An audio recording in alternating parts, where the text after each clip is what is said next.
नमस्कार साथियों, स्वागत है आपका एक बाइट चैनल पे। और आज हम बात करने वाले हैं जो मैट्रिक का जो सेंटअप एग्ज़ाम है उसके बारे में। उसका जो मैथ्स का जो क्वेश्चंस है वो सारा हम डिस्कस करने वाले हैं। उससे पहले आप हमें ज़रूर बताइए कमेंट करके कि आपका एग्ज़ाम कैसा गया और आपको कितने मार्क्स आ रहे हैं मैथ में। और अ, अगर आपने आंसर की अभी तक नहीं मैच किया है तो आप डेफिनेटली इस वीडियो को पूरा देखिए, और उसमें सारा सॉल्यूशन भी मैं बता रहा हूँ और आपको सारा आंसर की भी मैं बताऊँगा। ठीक है। अ, और अगर आपको ये पूरा आंसर की के साथ जो है अ, उसको समझने में कहीं कोई दिक्कत है तो आप हमें ज़रूर कमेंट सेक्शन में पूछ सकते हैं। तो चलिए इसको शुरू करते हैं। तो जैसा कि आप सभी लोग जानते हैं, मार्क्स टोटल जो है वो रहता है 100 मार्क्स का। ठीक है, यहाँ पे दिया हुआ है। टोटल क्वेश्चंस जो हैं वो इस फॉर्म में दिए हुए रहते हैं। ऑब्जेक्टिव क्वेश्चन है 100, उसके बाद जो है शॉर्ट आंसर टाइप होता है, और उसके बाद लॉन्ग आंसर टाइप है। इसमें से आपको आधे करने होंगे 50, और इसमें से 15, और इसमें से 4 क्वेश्चंस करने होंगे। ठीक है, चलिए। तो उसके बाद ये कुछ आपको इंस्ट्रक्शंस दिए हुए हैं, इसे ज़रूर पढ़ें किसी एग्ज़ाम से पहले, ताकि इसमें अगर कुछ भी चेंज हुआ हो तो आपको समझ में आ जाए। ऐसे जनरली ज़्यादा कुछ चेंजेस रहता नहीं है। चलिए, तो इस सेक्शन को शुरू करते हैं। ये जो है पहला सेक्शन है, सेक्शन ए, जिसमें टोटल जो है आप 100 क्वेश्चंस दिए हुए रहेंगे, लेकिन आपको सिर्फ और सिर्फ किसको करना है, 50 क्वेश्चन को ही करना है। चलिए, तो क्वेश्चन नंबर 1 में देखिए ये डिवीजन एल्गोरिदम दिया हुआ है। ठीक है, भाग एल्गोरिदम। तो ऐसा है कि इस भाग एल्गोरिदम से डायरेक्ट क्वेश्चन नहीं पूछा जा सकता है। ठीक है, ऐसा नहीं पूछा जाएगा कि भाग एल्गोरिदम क्या है। ठीक है, लेकिन ये ज़रूर पूछा जाएगा यहाँ पे कि भाग एल्गोरिदम आपको दिया हुआ है और उसके बाद जो है ए बी क्यू का वैल्यू दिया हुआ है, देखिए, और आर का वैल्यू आपसे पूछ रहा है। तो कुछ नहीं करना है इसमें। आपको वैल्यू सारा पुटअप करना है। जैसे ए इक्वल्स टू 72 हमने डाल दिया, बी इक्वल्स टू 9 डाल दिया, क्यू इक्वल्स टू 8 डाल दिया, प्लस आर। ठीक है, तो अब इसको अगर आप सॉल्व कीजिएगा तो 72 equals to 72 plus r, r equals to क्या हो जाएगा, 0। ऑप्शन आपका सी हो जाएगा। ठीक है, ये इसमें कोई भी मतलब कुछ भी नया नहीं है। इसमें जो है सारा ए बी और क्यू का वैल्यू हमने पुटअप किया और आंसर आपका आ गया इसमें। चलिए, ये आप सभी लोग जानते ही हैं, मौसा गुना लसा बराबर होता है दोनों संख्याओं का गुणनफल। तो ये क्या हो जाएगा, ए इंटू बी। ए और बी का मौसा है और ए और बी का लसा है, तो ए इंटू बी हो जाएगा। ठीक है, चलिए अगला क्वेश्चन, रूट 15 ये क्या है। रूट 15 को आप ब्रेक करके बिना रूट का नहीं लिख सकते हैं, मतलब इसको बाहर नहीं ला सकते हैं। जैसे रूट अगर मान लीजिए 16 होता तो आप लिख देते 4, और फिर ये क्या बन जाता, ये बन जाता परिमेय संख्या। ठीक है, लेकिन रूट 15 जो है वो क्या रहेगा, अपरिमेय संख्या ही रहेगा। ठीक है, ये पूर्ण अंक तो है नहीं। परिमेय संख्या क्या होता है, पूर्ण अंक। पूर्ण अंक मतलब क्या है, गिनती की संख्याएं हैं। ठीक है, या फिर इसके जो है निगेटिव वाले भी इसमें इंक्लूडेड होते हैं। प्राकृतिक संख्याएं सिर्फ गिनती की संख्याएं होती है। परिमेय संख्या में क्या होता है, पी बटा क्यू के फॉर्म में होना चाहिए, ये दोनों इंटीजर होना चाहिए, ये और ये दोनों। अपरिमेय संख्या वैसा होता है जिसका घात जो है ना, जिसको पी बटा क्यू के फॉर्म में नहीं लिख सकते हैं, सीधा सीधा पी बटा क्यू के फॉर्म में नहीं लिख सकते हैं। और वो जनरली इसी तरह से होगा कि घात आपका वो होगा, क्या बोलते हैं, अब बटा में होगा, या फिर स्क्वायर रूट, क्यूबिक रूट, इस तरह की चीज़ें जो हैं वो आपको इरेशनल नंबर में आएगा। अब ये देखिए, 124 का अभाज्य गुणनखंड बोला गया है, तो 124 का अभाज्य गुणनखंड डायरेक्ट निकाल दीजिए आप। 2 से ये 62 हो गया, 2 से 31 हो गया, तो क्या हो गया, 2 स्क्वायर इंटू 31। 31 अब कटेगा नहीं किसी से। अब बोल रहा है 2 का घात कितना है, तो घात ये वाला पार्ट होता है, तो ऑप्शन क्या आ जाएगा, बी आ जाएगा। ठीक है, चलिए अगला क्वेश्चन। अगला क्वेश्चन में जो है बोल रहा है कि निम्नलिखित में कौन से भिन्न का दशमलव प्रसार शांत होगा। ठीक है, दशमलव प्रसार शांत होने का सबसे अच्छा जो फॉर्मूला है कि बटा में जो है, किसी भी भिन्न के बटा में, ठीक है, नीचे में अगर 2 का पावर कुछ, ठीक है, ए, और 5 का पावर बी रहा, ठीक है, यही दो का सिर्फ टर्म रहा नीचे में, तब ये शांत आएगा। ठीक है, तब ये क्या होगा, ये होगा शांत, या इसको इंग्लिश में बोलते हैं टर्मिनेटिंग। इसके अलावा कुछ भी रह गया अंदर नीचे, मान लीजिए 7 आ गया कुछ और 11 या फिर कुछ और आ गया, ठीक है, तो ये अशांत हो जाएगा। चलिए इसको चेक करते हैं।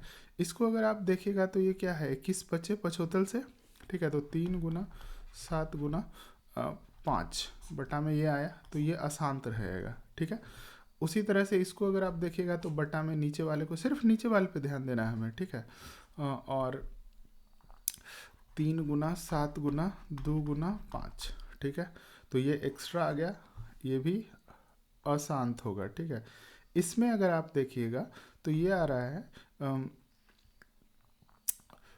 2 गुना 2 गुना 2 गुना 11, 11 दूनी 22 दूनी 44 दूनी 88, तो इसमें ये 11 एक्स्ट्रा आ गया। ठीक है, चलिए अब इसके बारे में बात कीजिए 160 के बारे में, तो 2 गुना 2 गुना 2 गुना 2, ठीक है, तो 2 दूनी 4 दूनी 8 दूनी 16 गुना 10 है, तो गुना 2 गुना 5, तो इसमें अगर आप देखिएगा तो 2 टू द पावर कितना है, 3 2 5 गुना 5 टू द पावर 1, ये सिर्फ इसमें 2 और 5 का ही टर्म है, इसीलिए ये शांत होगा, और आप इसको चेक भी कर सकते हैं। ठीक है, कहीं ना कहीं जाके वो दशमलव ख़त्म हो जाएगा। ठीक है, दो संख्याओं का गुणनफल दिया हुआ है, उसका मौसा दिया हुआ है, तो लसा पूछ रहा है, क्या करना है, वही फॉर्मूला पे लिखना है। ठीक है, संख्याओं का गुणनफल, ठीक है, a इंटू बी बराबर मौसा ऑफ a गुना ए बी गुना लसा ऑफ, तो लसा क्या हो जाएगा, लसा बराबर a गुना बी बटा में मौसा बराबर लसा, तो गुणनफल दिया हुआ है ना 1600, और उसके बाद क्या है, मौसा दिया हुआ है 5, तो कितना हो गया, डिवाइड कीजिए, 5 दिया 15, 1 5 दूनी 10 और 1 0। ठीक है, आंसर क्या आ जाएगा, 320। ठीक है, ये सब क्वेश्चन बहुत ही आसान है, इसमें कुछ भी मतलब समझना नहीं है। अब इन दोनों का मौसा पूछ लिया डायरेक्टली, इससे अच्छा मतलब आसान क्वेश्चन हो ही नहीं सकता। ठीक है, तो मौसा निकाल लीजिए, दो विधि से निकाल सकते हैं, या तो इसका फैक्टराइजेशन करके निकाल लीजिए, या फिर इसका जैसे जनरली मौसा निकालते हैं वैसे निकाल दीजिए। तो 36 दूनी 72 होता है, ये होगा 12। ठीक है, और फिर से इसको यहाँ लाते हैं तो 3 बार में लग जाएगा 36, तो ये जो है ये आपका क्या हो जाता है, मौसा, तो ऑप्शन क्या आएगा, सी। ठीक है, चलिए क्वेश्चन नंबर 8 जो है ये बहुपद चैप्टर से क्वेश्चन है, और इसमें सीधा सीधा बोल रहा है कि चेक करके बताइए कि ये बहुपद है या नहीं। ठीक है, ये मैंने आपको पॉलिनोमियल के चैप्टर्स में मैंने ऑलरेडी कवर अप कर दिया है, और इस तरह के क्वेश्चंस आते हैं एग्जाम में। ठीक है, तो आपको एकदम इसको बिल्कुल अच्छे से समझना है। तो पॉलिनोमियल जो नहीं होता है उसमें देखिए कि x का टर्म जो है ना, मैं फिर से रिकैप कर देता हूँ, x का टर्म बटा में हो, ठीक है, या फिर x के पावर में कुछ फ्रैक्शन हो। ठीक है, मान लीजिए 1 बटा 2 2 बटा 3 इस तरह से हो। ठीक है, तो ये पॉलिनोमियल नहीं होगा। ठीक है, तो देखिए कहीं भी x बटा में है क्या, यहाँ है, तो ये बहुपद नहीं होगा। बाकी देखिए x इसके गुना में है, कोई दिक्कत नहीं है। अब x के गुना में √3 है, उससे कोई दिक्कत नहीं, कहीं पे कोई दिक्कत नहीं है, x क्यूब है, ये तो नॉर्मली है ही क्यूबिक पॉलिनोमियल। ठीक है, चलिए अगला क्वेश्चन ये है, फिर से जो है क्वाड्रेटिक इक्वेशन का क्वेश्चन है। क्वाड्रेटिक इक्वेशन आपको दिया हुआ है, उसका जो है रूट्स दिया, बोल रहा है कि अल्फ़ा बीटा है, तो अल्फ़ा प्लस बीटा क्या होता है, सम ऑफ रूट्स का फॉर्मूला हमने क्या बताया था आपको, मैं फिर से एक बार रिपीट कर देता हूँ। सम ऑफ रूट्स बताया था इस तरह के इक्वेशन में, ये याद रखिएगा कि ax² plus bx plus c बराबर 0। ठीक है, ये x² के गुना में जो है वो a है, x के गुना में जो है वो b है, और कांस्टेंट टर्म जो है वो c है। तो अल्फ़ा प्लस बीटा जो है इनके होता है -b/a, ये एकदम याद रखिएगा, अल्फ़ा इंटू बीटा होता है c/a। बस ये फार्मूला अगर आप याद रखे हैं ना, तो बहुत सारा आप ऑब्जेक्टिव बना देंगे क्वाड्रेटिक इक्वेशन का विदाउट एनी हेजिटेशन। ठीक है, चलिए तो इसमें देखिए आप कि कैसे इसको सॉल्व करेंगे। तो अल्फ़ा प्लस बीटा है, तो यहाँ पे पहले लिख लीजिए ए इक्वल्स टू क्या है, एक्स स्क्वायर का टर्म एक, एक्स का टर्म जो है बी होता है वो क्या है -2 है, और सी जो है वो 5 है। तो अल्फ़ा प्लस बीटा निकालिए, -b अपॉन ए, तो माइनस इंटू बी का वैल्यू -2 डिवाइडेड बाय ए का वैल्यू 1, तो ये हो गया 2। ठीक है, बात समझ रहे हैं।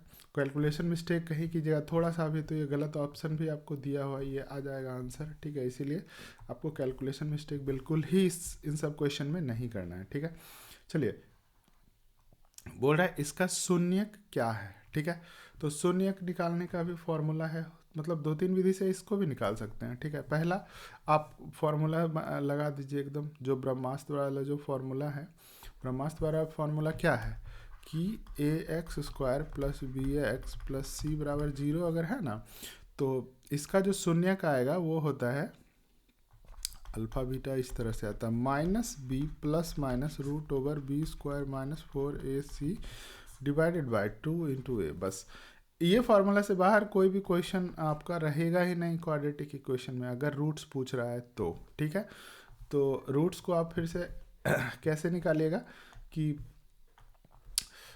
ए बी सी पहले लिख लीजिए। इसमें a बराबर 1 जो एक्स स्क्वायर का गुना है, b बराबर -2, c बराबर -3। ठीक है, तो रखिए इसमें -b, तो minus into -2 plus minus root over B square, तो -2 का होल स्क्वायर -4 इंटू 1 इंटू -3। ठीक है, divided by 2 into A is 1। ठीक है, तो ये हो गया 2 प्लस माइनस रूट ओवर, तो -2 का होल स्क्वायर क्या आ गया 4, माइनस 4 गुना 1 गुना -3, तो प्लस क्या आ गया 12 डिवाइडेड बाय 2। तो अब आप इसको सॉल्व कीजिएगा तो आएगा 2 plus minus root over 16 divided by 2, तो 16 का वर्गमूल 4, तो 2 प्लस माइनस 4 डिवाइडेड बाय 2। अब देखिए एक बार पॉजिटिव लीजिएगा तो 2 प्लस 4 डिवाइड बाय 2 बराबर 3, और एक बार निगेटिव लीजिएगा तो 2 माइनस 4 डिवाइड बाय 2 बराबर -1। तो 3 और -1 देखिए कहीं आंसर है, ऑप्शन सी आपके पास है। ठीक है, ये पहला तरीका था। दूसरा तरीका आप जो है त्रिपदीय गुणनखंड जो करते हैं इसको, ठीक है ना, बीच वाले को इस तरह से तोड़े कि उन दोनों का सम इसके बराबर हो और गुना इन दोनों के गुणनफल के बराबर हो, ऐसे भी बनाएगा तो ये क्वेश्चन बन जाएगा। ठीक है, चलिए अगला क्वेश्चन ये बोल रहा है कि अल्फ़ा बीटा अगर द्विघात बहुपद है इस तरह का, ठीक है, उसका शून्यक है, सॉरी उस द्विघात बहुपद का, ठीक है, तो अल्फ़ा प्लस बीटा का मान क्या होगा। देखिए एकदम थोड़ा सा इसको समझिए, ये क्वेश्चन थोड़ा ट्रिकी है। ठीक है, क्या किया है आपको a plus B x plus C x square इस तरह से दे दिया।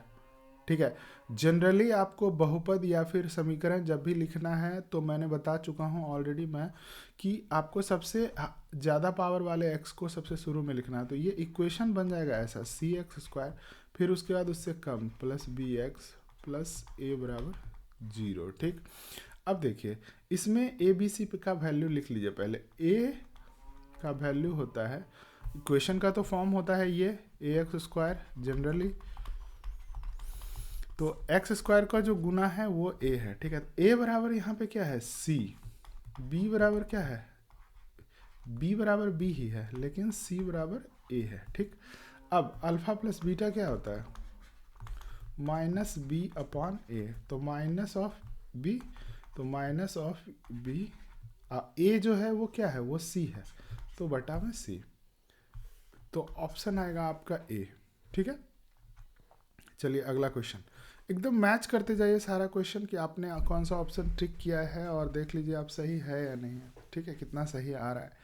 तो चलिए अगला क्वेश्चन, क्यूबिक पॉलिनोमियल है, 3 घात वाला पॉलिनोमियल है, त्रिघात लिखा हुआ भी है यहाँ पे क्योंकि इसमें x का जो हाईएस्ट पावर है उसका जो है पावर 3 है। ठीक है, तो ये देखिए क्या होता है इसका फॉर्मूला होता है इस तरह से। ठीक है, ax³ plus B X square plus सी एक्स प्लस डी बराबर 0। ठीक, अब देखिए इसमें जो है अल्फ़ा प्लस, इसमें जो है 3 घात का है तो 3 गो रूट होगा, मतलब अल्फ़ा बीटा गामा 3 रूट होगा इसका, ठीक है। अब alpha plus beta plus gamma की जगह तो -b/a है, ठीक है। उसके बाद दो taken two at a time लीजिएगा, alpha beta plus beta gamma plus gamma alpha की जगह तो c/a आएगा ही आएगा। अब अगली बार अगर आप alpha into beta into gamma की जगह तो -d/a आएगा, ये याद रखिएगा, ठीक है। -d/a आएगा। एक बार मतलब माइनस से शुरू होता है, -1 का पावर, फिर प्लस, फिर माइनस होता है, ठीक है। बी सी डी, ठीक है। चलिए तो इसमें ए बी सी डी का वैल्यू लिख लीजिए। ए बराबर 2, बी बराबर 3, सी बराबर -5, डी बराबर -2। अब हमने क्या बोला है कि अल्फ़ा बीटा गामा जो है वो होगा माइनस ऑफ डी बटा में, तो डी का वैल्यू -2, ए का वैल्यू 2, तो ये आ जाएगा minus minus plus divided by 2 बराबर 1, ठीक है। तो ऑप्शन इसका आएगा बी, ठीक है। चलिए अगला क्वेश्चन जो है क्वेश्चन नंबर 13, ये क्या दिया हुआ, पी एक्स बराबर क्यू एक्स गुना जी एक्स लिख सकते हैं, ठीक है। अब पी एक्स का घात अगर 4 है और जी एक्स का घात अगर 2 है तो पी एक्स अपॉन जी एक्स, ठीक है। तो पी एक्स अपॉन जी एक्स का घात, ठीक है। तो ये आप जानते हैं कि जो ऊपर वाले का घात है और नीचे वाला का घात जो है उससे भाग दे दीजिए, ठीक है। तो ये आएगा 2, ठीक है। ऑप्शन नंबर आ जाएगा ए, ठीक है। क्योंकि हम इसको गुना में लिख सकते हैं, क्यू एक्स को गुना में लिख सकते हैं इसके, ठीक है ना, जी एक्स के, इसीलिए वो आएगा घात। चलिए 14 नंबर क्वेश्चन जो है बोल रहा है क्यू अगर एक धन पूर्णांक है तो धनात्मक विषम पूर्णांक का रूप होगा, ठीक है। अब देखिए इसमें आप जो है क्या कर सकते हैं, ठीक है। मतलब इसको आप रख के ही देख सकते हैं, ठीक है। इसमें वैल्यूज रख के देख सकते हैं। आप बोल रहे हैं क्यू एक धनात्मक पूर्णांक है, ठीक है। तो धनात्मक पूर्णांक में किसी भी इवन नंबर से अगर आप मल्टीप्लाई करते हैं तो वो हमेशा हमेशा क्या होता है, किसी भी नंबर में अगर आप इवन नंबर से मल्टीप्लाई करते हैं तो वो क्या होता है, इवन होता है, ठीक है। अब उसमें अगर आप ऑड नंबर जोड़ेंगे तभी वो ऑड आएगा। इवन में अगर आप इवन जोड़िएगा तो क्या आएगा, इवन ही आएगा, ठीक है। मैंने क्या बोला है, तो 6q जो है वो इवन नंबर होगा, कोई चाहे q कुछ भी कोई भी धनात्मक पूर्णांक हो, 6q हमेशा हमेशा के लिए इवन नंबर होगा। अब देखिए उसमें जो हमने ऐड किया है ये है इवन, ये भी है इवन, ये इधर तो कुछ नहीं है तो भी है इवन, तो बच गया क्या, ऑप्शन नंबर बी, ये है ऑड, तो इसीलिए ये आपका आंसर आ जाएगा बी, ठीक है। अब देखिए ये इस क्वेश्चन में बहुत लोग फिर मिस्टेक कर जाएंगे, इसका घात पूछ रहा है, ठीक है।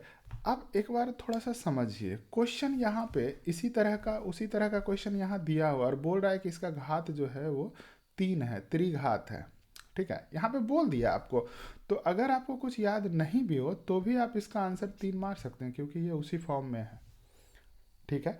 वैसे घात क्या होता है, घात होता है कि x का जो हाईएस्ट पावर है वो ये, उसका जो मतलब x के हाईएस्ट पावर वाले टर्म को आप चुनिए पहले और उसका जो पावर है वही उसका घात कहलाता है, ठीक है। तो घात क्या हो गया, 3, ठीक है। चलिए अगला क्वेश्चन, किसी द्विघात बहुपद के शून्यक अगर 1 और 1 है, ठीक है, कोई दिक्कत नहीं है, तो वो द्विघात बहुपद होगा, ठीक है। तो अब जान लीजिए इसको या तो आप ऐसे भी कर सकते हैं, एक्स इक्वेशन क्या होता है, x minus alpha into X minus beta, ऐसे भी कर सकते हैं, तो ये वो बन जाएगा, ठीक है, इक्वेशन, और फिर जीरो हटा देंगे तो बन जाएगा पॉलिनॉमियल। तो अब ऐसे ही कर लीजिए x minus one into X minus one, ठीक है। तो एक्स माइनस वन का क्या हो गया, होल स्क्वायर। अब इसको तोड़ लीजिए, X square A square minus 2ab, right, 2x plus 1, ठीक है। ऑप्शन क्या आ जाएगा, ए। ये याद रखिएगा कि कोई भी जब शून्यक दिया हुआ है तो बहुपद या इक्वेशन ऐसे बनाते हैं, कोई भी, जैसे मान लीजिए ये द्विघात है, त्रिघात भी रहता है तो X minus alpha into X minus beta, त्रिघात रहता तो एक्स माइनस गामा भी आ जाता, ठीक है। इसी तरह से ये सॉल्व होता है, चलिए अगला क्वेश्चन, कौन सी संख्या यौगिक संख्या है? यौगिक मतलब जो है ना, मिश्रण होना चाहिए इसमें, किसी दो नंबर से एटलीस्ट डिवाइड होना चाहिए, एक और स्वयं को, मतलब कोई मतलब एक और स्वयं के अलावा किसी और से डिवाइड होना चाहिए इसमें। जैसे मान लीजिए 13 में कुछ नहीं हो सकता है, ठीक है, 23 में भी कुछ नहीं हो सकता है, ये भी, इसमें भी कुछ नहीं हो सकता है, ठीक है, तो ये सारा ऑप्शन क्या है, ये एक ऑप्शन गलत है। तो इसमें बचा क्या, 2 टू द पावर, ठीक है, आप इसको ब्रेक करके सीधा सीधा लिख सकते हैं, ठीक है, तो 2 गुना 2 गुना 2 गुना 2 गुना 2, ठीक है, 2 दूनी 4 दूनी 8 दूनी 16 दूनी 32, ठीक है, तो ये आपका बन जाएगा क्या, यौगिक संख्या, ठीक है। अब 18 नंबर क्वेश्चन बोल रहा है कौन सा युग्म सहअभाज्य है, ठीक है, तो आपस में कोई कॉमन फैक्टर नहीं होना चाहिए, सहअभाज्य का मतलब ये है। तो इन दोनों में देखिए कॉमन फैक्टर है ना, 7 है, इन दोनों में देखिएगा तो इसमें कोई भी कॉमन फैक्टर नहीं है, इसका मतलब ये ऑप्शन सही हो, यही है। बाकी इन सब में भी निकाल सकते हैं, इन सब में कॉमन फैक्टर 31 ही आ गया, इन दोनों में जो है कॉमन फैक्टर आ गया 2, ठीक है, तो ऑप्शन जो है ये भी नहीं होगा, ये भी, सी भी नहीं होगा, ए भी नहीं होगा, ठीक है, ऑप्शन आएगा बी। सह अभाज्य का मतलब कोई, इन दोनों में कोई भी कॉमन फैक्टर नहीं होना चाहिए। तो अगर इस दोनों को देखेगा आप, तो 18 को क्या लिख सकते हैं, 2 गुना 3 का पावर 2, और 25 को क्या लिख सकते हैं, 5 का पावर 2, इन दोनों में कुछ भी कॉमन नहीं है। चलिए आगे बढ़ते हैं, क्वेश्चन नंबर 19, ये बोल रहा है कि इसका शून्यक, ये बहुपद दिया हुआ, इसका शून्यक एक दूसरे के व्युत्क्रम हो, ठीक है, व्युत्क्रम क्या होता है कि अगर एक शून्यक अल्फा है तो दूसरा होगा 1/अल्फा, ठीक है। इसका सबसे अच्छा चीज़ ये है कि इन दोनों का गुना कीजिएगा ना तो वो 1 आ जाता है, ठीक है, तो गुना कीजिएगा, प्रोडक्ट ऑफ रूट, ठीक है, बराबर अल्फा इंटू 1/अल्फा बराबर 1, ठीक है। अब देखिए, तो प्रोडक्ट ऑफ रूट इसमें से निकाल दीजिए, ए का वैल्यू कितना है 3, बी का वैल्यू कितना है 8, सी का वैल्यू कितना है के, तो प्रोडक्ट ऑफ रूट क्या हो जाएगा, 3 गुना, सॉरी, सी बटा ए बराबर, यहाँ पे प्रोडक्ट ऑफ रूट आपको कितना आ गया 1, तो प्रोडक्ट ऑफ रूट ये फॉर्मूला से आ रहा है, तो सी का वैल्यू के, ए का वैल्यू 3 बराबर 1, तो के का वैल्यू 3, ऑप्शन क्या आ जाएगा, ए आ जाएगा, समझे, एकदम छोटा छोटा चीज़ है, इसमें आपको केयरफुली इसको सॉल्व करना है। हाँ चलिए, ये क्वेश्चन दिया हुआ है, इसमें बोल रहा है कि A1/A2, B1/B2, C1/C2, तो ये दो इक्वेशन दिया हुआ है, तो अगर ये सब भी बराबर है, ठीक है, अगर ये सारा बराबर है इक्वेशन, ठीक है, तो क्या होगा, इसके इनफाइनाइट सॉल्यूशन होंगे, ठीक है, ये आपको बताया भी है मैंने कि जब भी किसी इक्वेशन में A1A2 B1B2 और C1C2 बराबर होंगे तो इनफाइनाइट सॉल्यूशन होंगे, ठीक है। चलिए अब देखिए अगला क्वेश्चन, ठीक है, x प्लस वाई बराबर 8 के वास्तविक संख्याओं के समुच्चय में कितने हल होंगे, ठीक है। अब देखिए, इसमें बोल रहा है कि वास्तविक संख्याओं के समूह, ठीक है, रियल नंबर बोल रहा है, तो रियल नंबर में हमेशा कोई भी अगर आपको एक इक्वेशन दिया हुआ है तो उसका हमेशा हमेशा अनगिनत हल होगा। अगर यही रियल नंबर के जगह पे क्या बोलता है कि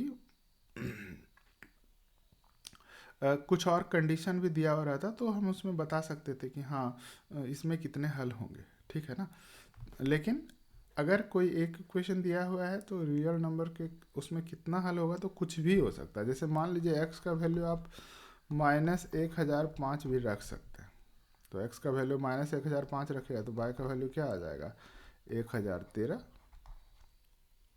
ठीक है, इन दोनों को जोड़िएगा तो हमको 8 मिलेगा, ठीक है, कुछ भी रैंडम कुछ भी रख सकते हैं, ठीक है, इसीलिए इसके अनगिनत हल होंगे। चलिए अगला क्वेश्चन, ठीक है, पहली बात ये देखिए, ये दोनों जो है ना 29 को आप कुछ डिवाइड कर सकते हैं किसी चीज़ से, ना 37 को कर सकते हैं, ठीक है, तो जब भी आप इसको सॉल्व करेंगे तो आपको या तो 29 से मल्टीप्लाई करना होगा या तो 37 से, ठीक है, तो वो हम नहीं करेंगे, बिल्कुल नहीं करेंगे इस तरह के क्वेश्चन में, वो बहुत ही टाइम कंज्यूमिंग क्वेश्चन होगा, ठीक है। इसमें सबसे पहला काम आपको क्या करना है कि ऑप्शंस को एलिमिनेट करना है, ठीक है। अब देखना है कि x इक्वल्स टू 2 दो जगह आया है, ठीक है। तो x इक्वल्स टू 2 रख के देखेंगे और देखिए y इक्वल्स टू 2 दो जगह रख के आया, ठीक है। तो अब सबसे पहले x का वैल्यू 2 रखिए इस एक इक्वेशन में, ठीक है। तो 2 रखिएगा तो 29 into 2 plus 37y equals to 103 आ गया। तो अब आप जब इसको सॉल्व करेंगे तो 37y इक्वल्स टू 103 माइनस 58 आया। तो 58 आया तो 5 63 4, ठीक है। तो 37y बराबर 45 आया। तो y का वैल्यू कुछ भी आएगा तो 45/37 आएगा, ठीक है। ये 1 तो नहीं आएगा, ये 1 नहीं आएगा और 3 भी नहीं आएगा। तो ये दोनों ऑप्शन तो अपना ख़त्म हो गया, ठीक है। चलिए अब क्या करना है हमको, y का वैल्यू 2 रखिए क्योंकि इसमें y इक्वल्स टू 2 दो बार आया है। तो 29x प्लस 37 इंटू 2 बराबर 103, ठीक है। 29x बराबर 103 माइनस 74, ठीक है 9, और ये आ जाएगा 29, ठीक है 29x। तो x का वैल्यू कितना आ गया 1। अब देखिए आप ऑप्शन आराम से इसमें मार सकते हैं, इसमें ज़्यादा आपको टाइम भी नहीं लगा।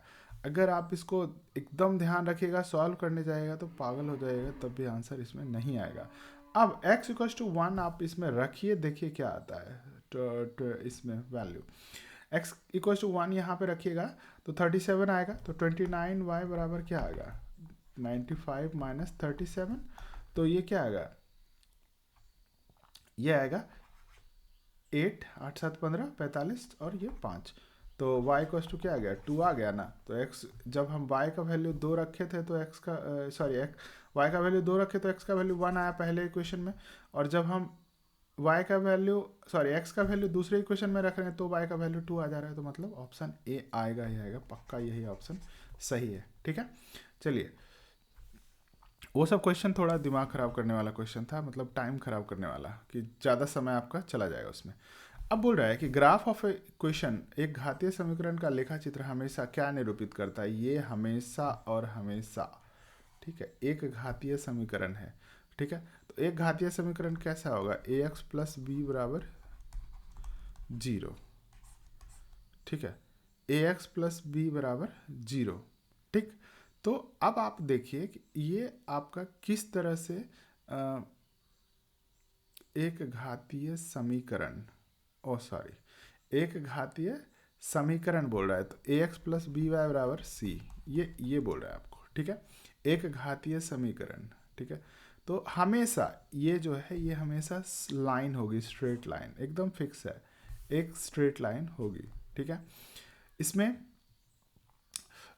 कोई भी सोचना नहीं है, ठीक है।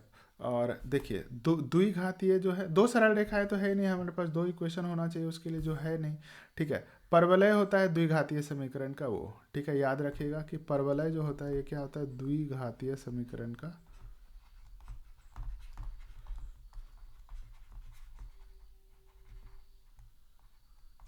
ठीक है।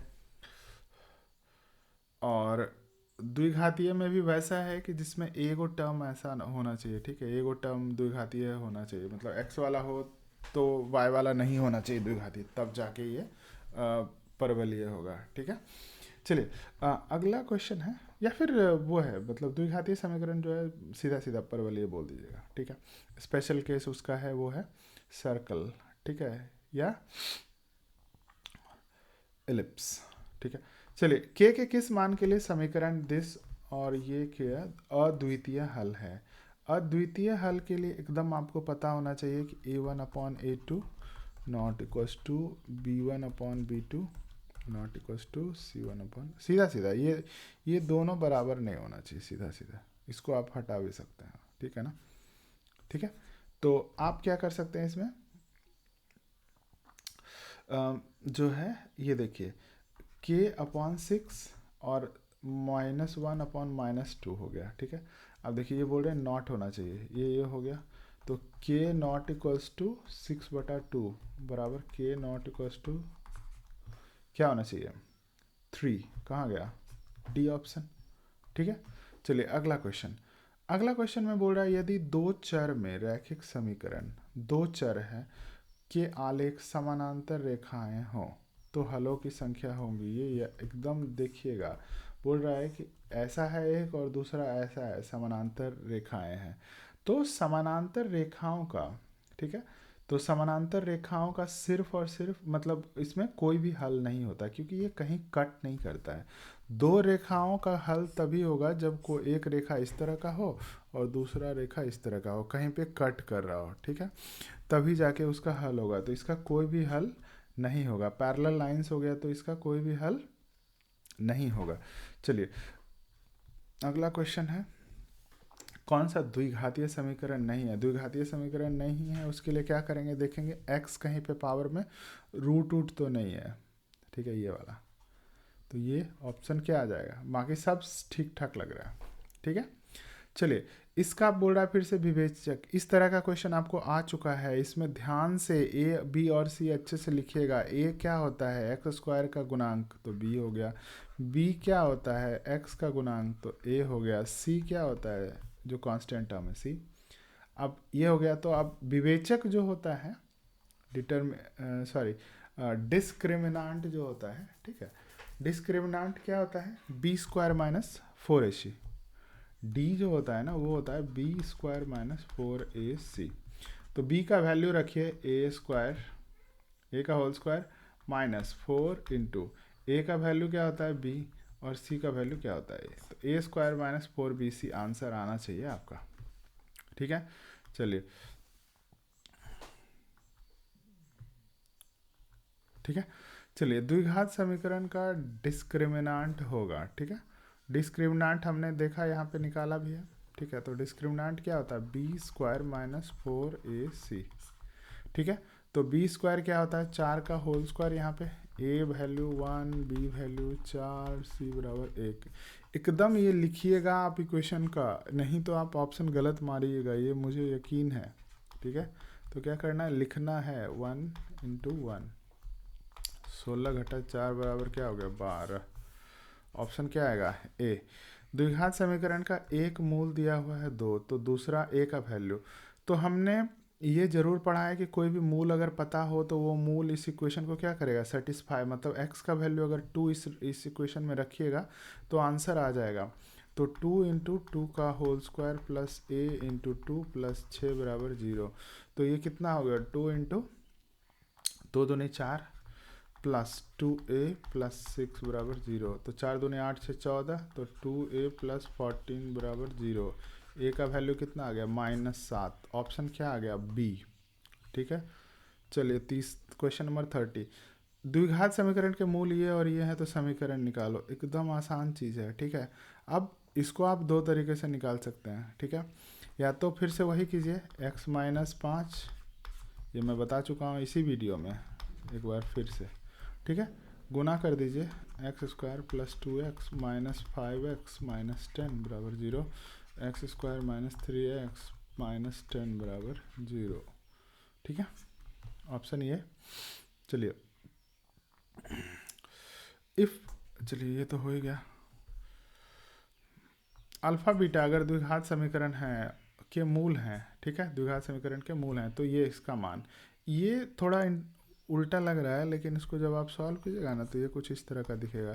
लघुत्तम ले लीजिए तो अल्फ़ा बीटा, ऊपर में आ जाएगा अल्फ़ा प्लस बीटा, ठीक है, होगा ये बीटा प्लस अल्फ़ा लेकिन अल्फ़ा प्लस बीटा आ जाएगा, ठीक है। तो ऊपर में देखिए क्या है, सम ऑफ रूट्स है, नीचे में क्या है, प्रोडक्ट ऑफ रूट्स है। चलिए सम ऑफ रूट्स निकालिए इसका, minus b upon a minus 8/3, product of roots निकालिए, क्या आएगा 2/3, ठीक है।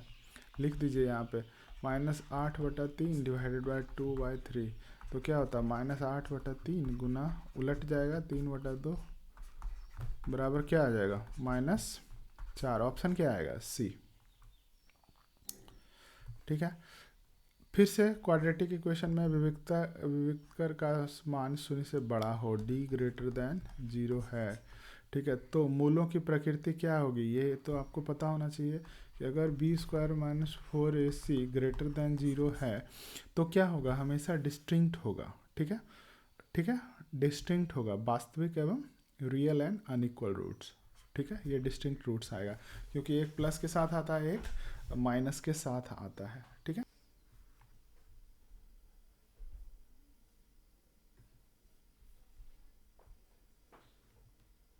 क्वेश्चन नंबर 33 जो है ये एपी से दिया हुआ है और इसमें हमें पूछा जा रहा है सार्व अंतर कितना होगा, क्या होगा। ठीक है, तो कोई भी एपी सीरीज में सार्व अंतर कैसे निकालते हैं, कोई भी दो कंटिन्यूस जो नंबर है इसको घटा दीजिए दूसरे माइनस पहला, मतलब सेकंड माइनस फर्स्ट करते हैं। ठीक है, 1.7 में 0.6 घटा दीजिए तो आ जाएगा 1.1 और यही आपका सार्व अंतर रहेगा और यही कोई भी दो कंटिन्यूस नंबर लीजिएगा इस सीरीज में उसका अंतर होगा वही सेम 1.1 आ जाएगा आंसर।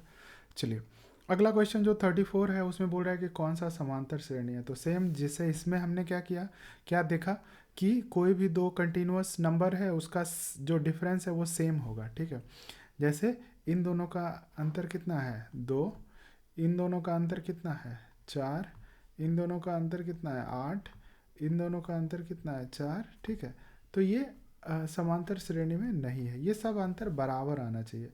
चलिए इन दोनों का अंतर, तो दूसरा घटाओ पहला तो आएगा 4। ठीक है, फिर दूसरा घटाओ पहला आएगा 4, ये घटाओ ये आएगा 4, तो आंसर बी आएगा। बाकी सब देख लीजिए, ये तो बहुत अजीब तरीके से दिया हुआ है ये। ठीक है, ये कोई भी सीरीज में नहीं है, ये जो भी है ये भी सीरीज में नहीं है। ठीक है, एपी सीरीज में, तो आंसर बी आएगा। ठीक है, चलिए अगला क्वेश्चन जो है 35 जो है उसमें क्या है, बोल रहा है कि ये तीनों जो है किसी समांतर श्रेणी के लगातार पद हैं। तो मैंने क्या बोला कि कोई भी जो दो लगातार संख्या है उसका अंतर बराबर होगा, तो ए घटाओ दूसरा घटाओ पहला करना है, तो ए घटाओ 4/5 बराबर 2 घटाओ ए।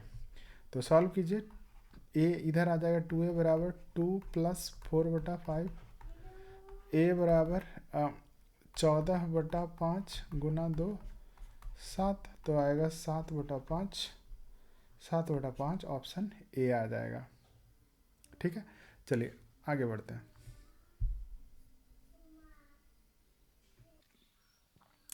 ये क्वेश्चन जो है 36 नंबर क्वेश्चन बोल रहा है कि समांतर श्रेणी एनवा पद जो है ये है, तो सार्व अंतर क्या है। तो टी एन बराबर क्या दिया हुआ है 3n + 5, ये एनवा टर्म है। ठीक है, तो सार्व अंतर निकालने के लिए कोई t1 निकाल लीजिए, तो n का वैल्यू 1 रखिए, तो 3 गुना 1 + 5 बराबर कितना आया 8। t2 निकाल लीजिए, तो 3 गुना 2 + 5 तो कितना आया 3 दूनी 6, 6 5 11। ठीक है, तो अब इसमें घटा दीजिए t2 - t1। कोई भी दो टर्म के बीच का डिफरेंस जो होता है t2 - t1 वो जो होता है वो सार्व अंतर होता है। 11 - 8 तो बराबर कितना आ गया 3, ऑप्शन क्या आ जाएगा ए। ठीक है, चलिए 37वां क्वेश्चन, इसमें कौन सा पद 29 है। ठीक है, तो इसमें देखिए कभी भी ये अरिथमेटिक प्रोग्रेशन का जो है सबसे पहले पहला टर्म लिखते हैं 5, उसमें d निकाल लीजिए जो कॉमन डिफरेंस है इसका सार्व अंतर। ये क्या है, कोई भी कंटिन्यूस का वो बराबर ही रहता है, तो इसका भी सब डिफरेंस बराबर होगा। तो अंतर कितना है 7 घटा 5 बराबर 2, या 9 घटा 7 बराबर 2, या 11 घटा 9 बराबर 2। ठीक है, तो इतना मिल गया। अब बोल रहा है कि टी एन क्या होता है a + n - 1 × d। ठीक है, बोल रहा है कौन सा पद। ठीक है, तो टी एन जो है 29 पता है, a और d का वैल्यू पता है 5 + n - 1 × d का वैल्यू 2। तो इसको सॉल्व कीजिएगा तो क्या होगा 2 × n - 1 बराबर 29 घटा 5, n - 1 बराबर क्या होगा 24/2, 12, n बराबर 13, आंसर ए। चलिए 38 बोल रहा है किसी समांतर श्रेणी का सातवां पद 4 एवं सार्व अंतर -4 है। ठीक है, तो टी एन एकदम याद रखिएगा, टी एन क्या है t ऑफ 7, n का वैल्यू कितना है 7, t7 बराबर 4 और d बराबर दिया हुआ है -4। ठीक है, तो t7 का फॉर्मूला लिखिए a प्लस, ठीक है t7 बराबर a + 7 घटा 1 × d। ठीक है, अब d का वैल्यू पता है हमको, तो क्या हो जाएगा इक्वेशन 4 = a + 6 इंटू डी का वैल्यू -4, ठीक है। तो 4 प्लस बराबर ए माइनस कितना हो गया, 6 चौक 24, ए का वैल्यू 24 प्लस 4 बराबर 28। ऑप्शन क्या आ जाएगा, डी 39। अब देखिए बोल रहा है कि ए 18 माइनस ए 14 बराबर अगर 32 है, इसमें भी कुछ नहीं करना है, फॉर्मूला रखना है। देखिए ए 18 का वैल्यू क्या लिख सकते हैं आप, ठीक है, A1, ठीक है, A1 पहला टर्म, ठीक है, और प्लस, ठीक है, 18 घटा 1 इंटू डी, ठीक है, और माइनस में 14वां टर्म क्या होगा, A1 प्लस 14 घटा 1 इंटू डी बराबर क्या है, 32, ठीक है। ये भी A1 होगा। अब इसको थोड़ा सॉल्व कीजिए, तो A1 plus 17D minus A1 plus 13D बराबर 32। चलिए फिर से सॉल्व कीजिए, A1 plus 17D minus A1 minus 13D बराबर 32। A1 तो कट गया, इसमें क्या अंतर आया, 13 4, 17 माइनस 13 घटाए तो कितना आया, 4D बराबर 32, डी बराबर 32/4 कितना आया, 8। ऑप्शन क्या आएगा, डी आएगा, ठीक है। चलिए ये तो पता है, 1 से n तक की प्राकृतिक संख्याओं का योगफल क्या होता है, n इंटू एन प्लस 1/2। अब वो निकलता उसी से है, ये निकलता है एपी के सम वाले फॉर्मूला से, ठीक है। तो वो आप एक बार चेक कर सकते,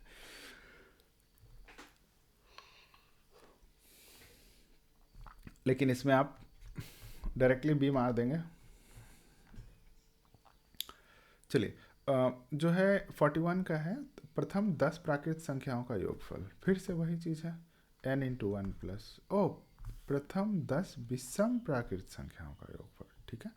अब देखिए इसमें क्या कीजिए कि आप इसमें वो कर लीजिए सारा, क्या बोलते हैं उसको, ए का वैल्यू क्या होगा, पहले विषम प्राकृतिक संख्या क्या होती है, वो होती है 3, ठीक है। एक ना तो सम है ना विषम, ठीक है। और इसमें डी जो होता है वो क्या होगा, 2 होगा, क्योंकि 3 के बाद जो विषम आएगा वो 5 ही आएगा, ठीक है। तो अब इसको सॉल्व कीजिए कैसे, एस एन बराबर n/2, ठीक है। तो 10/2, n बराबर कितना दिया, 10 into 2 into A plus n minus 1 into D, ठीक है। चलिए तो 10/2 इंटू 2 इंटू 3, ठीक है, plus n minus 1 is 9 into 2, ठीक है, 18 और 6 24, ठीक है। तो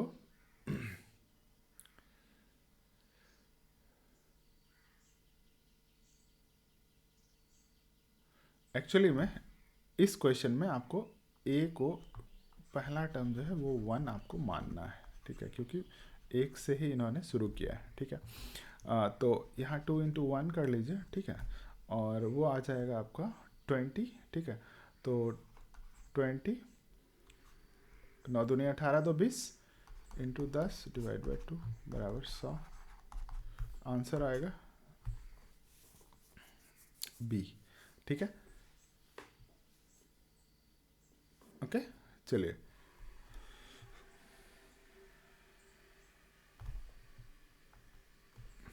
y एक्स से इसकी दूरी, ये तो मैं कितनी बार बताया हूँ, कोऑर्डिनेट के का वीडियो उठा के देखिएगा तो ये याद रखिएगा कि x नियामक इसका क्या है 7, y नियामक क्या है 8, ठीक है। ये y नियामक, y कोऑर्डिनेट, ठीक है, ये क्या है x कोऑर्डिनेट, ठीक है। तो x कोऑर्डिनेट जो होता है वो होता है y एक्सिस से दूरी, और y कोऑर्डिनेट जो होता है ये क्या होता है x एक्सिस से दूरी। तो y एक्स से दूरी पूछ रहा है तो क्या होगा, x कोऑर्डिनेट होगा, विच मीन्स 7, ठीक है, या फिर ये ठीक है। चलिए, -5 -3 किस पाद में स्थित है? फिर से आप कोऑर्डिनेट एकदम देख लीजिए, इसमें देख लीजिए, याद रखिए, प्लस प्लस एक्स वाई, इसमें x माइनस वाई प्लस, इसमें दोनों माइनस, इसमें x प्लस वाई माइनस। तो इसमें देखिए x नियामक और y नियामक दोनों जो है क्या है, वो निगेटिव है। तो ये क्या आ जाएगा तृतीय पाद में? ये पहला था, ये दूसरा था, ये तीसरा था, ये चौथा है। ठीक है। चलिए अगला क्वेश्चन, x अक्ष का समीकरण y इक्वल्स टू 0। एकदम मैं ये सब बता चुका हूँ आपको कोऑर्डिनेट ज्योमेट्री में। ठीक है। x अक्ष पे हमेशा y का वैल्यू क्या होता है? 0 होता है। 45 मूल बिंदु से इसकी दूरी। ठीक है। कोई भी पॉइंट x को a, b है, ठीक है, कोई भी पॉइंट x, y है, तो मूल बिंदु से दूरी क्या होता है? √x² plus y²। ठीक है। तो क्या हो जाएगा ये? x का वैल्यू -6 का होल स्क्वायर प्लस 8 का होल स्क्वायर। ठीक है। 36 प्लस 64 बराबर 100 का √, बराबर 10। ये ऑप्शन क्या आ गया? डी। ठीक है। चलिए, ये दो पॉइंट के बीच की दूरी। ठीक है। सेम x1 माइनस x2 का whole square, actually x2 minus x1 लिखते हैं, तो क्या होगा? 10 माइनस 7 का होल स्क्वायर प्लस 9 माइनस 13 का होल स्क्वायर। लिखिए, 3 का स्क्वायर प्लस -4 का स्क्वायर, तो ये आ जाएगा 9 प्लस 16 बराबर 5। आंसर ये आ जाएगा। ठीक है। 47वां क्वेश्चन, इन दोनों को जोड़ने वाली रेखाखंड के मध्य बिंदु का निर्देशांक क्या है? कुछ नहीं होता है, फॉर्मूला क्या होता है, लिख देता हूँ मैं। मध्य बिंदु का होता है x1 प्लस x2 बटा में 2, y1 प्लस y2 बटा में 2, बस यही होता है। रखिए फॉर्मूला, वैल्यू आएगा। ठीक है। कैसे? -5 प्लस 7 बटा में 2, 4 माइनस 8 बटा में 2। ठीक है। तो ये आ जाएगा 2 बटा में 2, ये आ जाएगा -4 बटा में 2, तो आ गया 1, -2। ठीक है। 1, -2, तो ऑप्शन आ गया बी। ठीक है।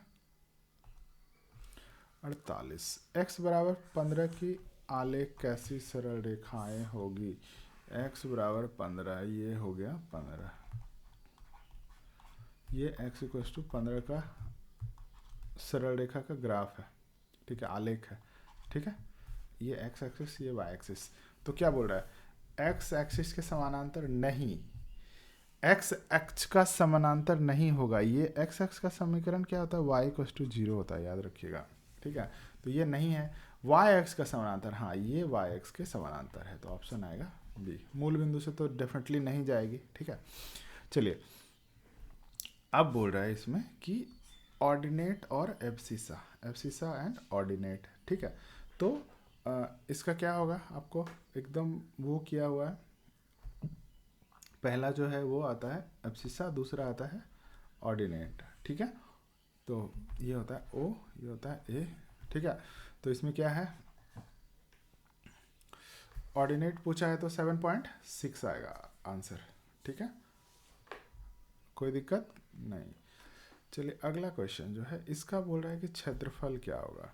ये इंटरेस्टिंग क्वेश्चन इसीलिए है क्योंकि एक जो है मूल बिंदु दिया हुआ है, दूसरा जो है a,0 दिया हुआ है, तीसरा जो है वो 0, b दिया हुआ है। तो ये क्या आ जाएगा? ये वैल्यू a, ये वैल्यू b, ये समकोण त्रिभुज, तो 1/2 गुने आधार गुने ऊंचाई। ठीक है। इतना स्क्वायर यूनिट। ओके। चलिए, यदि a और b को जोड़ने वाली रेखाखंड जो है उसका मध्य बिंदु दिया हुआ है ये। ठीक है। तो a का मान क्या है? तो पहले इन दोनों का मध्य बिंदु निकाल लीजिए। तो -6 - 2 divide by 2, 5 plus 3 divide by 2। ठीक है। तो क्या आ गया? -8/2 इज -4 और 8/2 इज 4। अब इसको मैच कर दीजिए। तो पहला a/2 जो है वो -4 है, तो a/2 का वैल्यू कितना आ गया -4, a का वैल्यू कितना आ गया -8। ऑप्शन क्या आ गया ए। ठीक है, अगला क्वेश्चन है 52। ठीक है, देखिए इसमें जो है पूछ रहा है सीधा सीधा फॉर्मूला है cosec 90 माइनस थीटा। ठीक है, अब cosec 90 माइनस थीटा आप इसमें क्या देखना है कि cosec बदल जाता है। ठीक है, cosec बदल जाता है तो क्या होगा, ये होगा साइन बदलता है cos में, tan बदलता है cot में, तो और cosec बदलता है sec में। ठीक है, 90 माइनस थीटा का यही रूल है। ठीक है, तो cosec 90 माइनस थीटा कितना होगा sec थीटा। क्वेश्चन नंबर 53 जो है इसमें क्या दिया हुआ है 10 48 इंटू 23 इंटू जो भी है राइट 42 इंटू 67। इस क्वेश्चन में जब आप गौर से देखिएगा तो ये क्या है 48 है और ये दोनों 10 42 है। तो 10 42 को क्या लिख सकते हैं 10 ऑफ 90 माइनस 48 लिख सकते हैं। उसी तरह से इसको क्या लिख सकते हैं 10 ऑफ 90 माइनस 23 डिग्री लिख सकते हैं।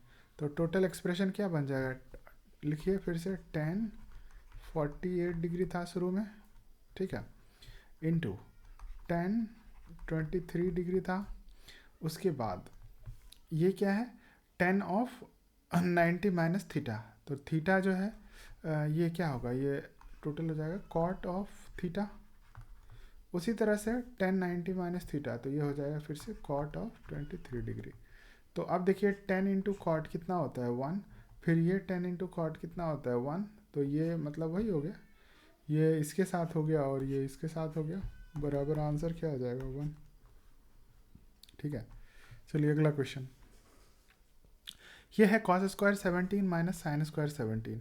इस cos स्क्वायर को क्या लिख सकते हैं साइन स्क्वायर 73 लिख सकते हैं cos स्क्वायर 17 को। क्यों, क्योंकि इसको लिख सकते हैं cos square 90 degree minus 73 degree लिख सकते हैं ना, ये तो लिख सकते हैं। तो cos 90 minus theta is sine theta, ठीक है, माइनस साइन स्क्वायर 73 डिग्री, ये दोनों कट गया, आंसर कितना आ जाएगा 0।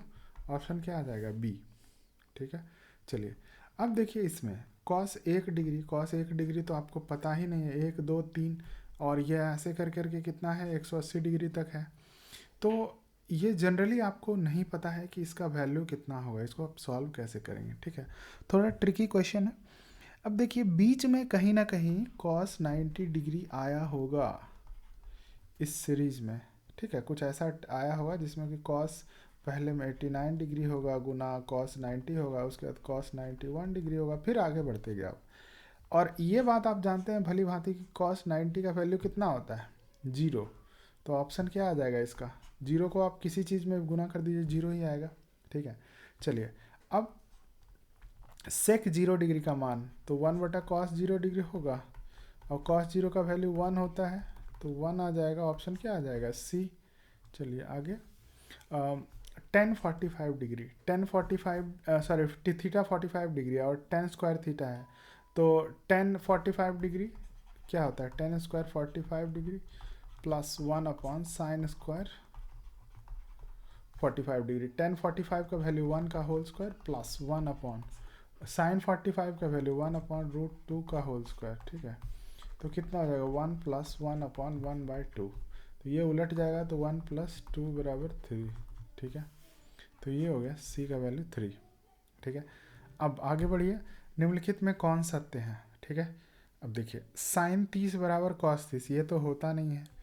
ठीक है, अब ये हो सकता है, क्यों, क्योंकि साइन 30 को लिख सकते हैं आप साइन ऑफ 90 डिग्री माइनस 60, अब साइन 90 माइनस 60 इज cos 60, तो ये दोनों बराबर हो गया, ऑप्शन आ गया सी।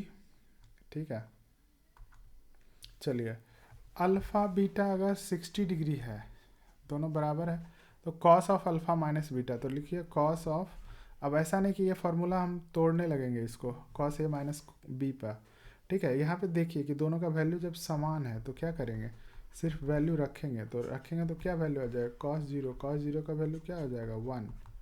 ठीक है, ठीक है, ऑप्शन आ जाएगा बी। ठीक है, आगे बढ़ते हैं 60। अब 1 माइनस साइन स्क्वायर ए इंटू सेक स्क्वायर ए, 1 माइनस साइन स्क्वायर ए क्या हो जाएगा कॉस स्क्वायर ए इंटू सेक स्क्वायर ए। ठीक है, कॉस का उल्टा सेक होता है। ठीक है, तो इसका वैल्यू कितना आ जाएगा 1 आ जाएगा, ये दोनों आपस में क्या हो जाएगा, वाइनस हो जाएगा। ठीक है, चलिए question number 61। 1 minus 10 square 45 degree, 10 45 का मान 1 प्लस 10 45 डिग्री का होल स्क्वायर 1, तो ऊपर में आ गया 0 बटा में 2 बराबर 0। ऑप्शन क्या आ जाएगा 0। 2 साइन 2 थीटा बराबर √3, तो क्या लिख सकते हैं इसको, साइन 2 थीटा बराबर √3 बटा में 2। अब ये वैल्यू कितना होता है, साइन का वैल्यू 60 डिग्री होता है ना, √3/2, 2 थीटा बराबर आ जाएगा 60 डिग्री और थीटा बराबर आएगा 60 डिग्री बटा में 2। आंसर क्या आ जाएगा ए। ओके, अगला क्वेश्चन में 65 डिग्री है। ठीक है, थीटा का वैल्यू। अब बोलिएगा कि सर 65 डिग्री का तो वैल्यू पता ही नहीं है, लेकिन यहाँ पे थोड़ा समझिए, 10a इंटू कॉट है, यहाँ पे थीटा का वैल्यू कुछ हो रहता है, ए का वैल्यू कुछ भी रहेगा, ये दोनों का वैल्यू क्या होता है 1 हो जाता है, ये दोनों कट जाता है। ठीक है, क्योंकि 10 का उल्टा कॉट होता है ना, तो ये दोनों कट जाएगा। ऑप्शन क्या आ जाएगा बी। चलिए 64। अब देखिए सेक 4a बराबर कॉसेक ए माइनस 10 डिग्री। ठीक है, 4a is less than 10 degree, sorry 90 degree. ठीक है, तो 4a लेस देन 90 डिग्री है।